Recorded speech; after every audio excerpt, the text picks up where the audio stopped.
التخطية الأكابر أهون شيء على الأصاغر. تخطية الأكابر أهون شيء على الأصاغر.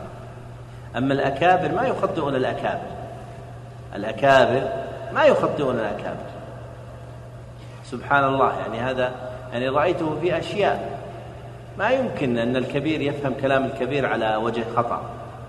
مرة كنت عند شيخنا أحمد النجمي رحمه الله، فقرأ عليه قارئ كلاما للشيخ ابن عثيمين يوهم معنى لا يقول بمثل الشيخ ابن عثيمين، فقال الشيخ أحمد لا يمكن يكون هذا كلام الشيخ ابن عثيمين، ما يريد هذا المعنى، لكن هم كتبوه عن خطأ ثم طبعوا الكتاب وما رجعوا.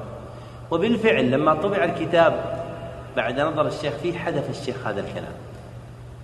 فالكبير ما يمكن يصادر علم الآخر ويقول لا هذا كلام باطل وهذا الذي قال فلان خطأ ونحن نعرف عنها أخطاء، لأن الكبير ما يفعل هذا. الكبير يعقل حقيقة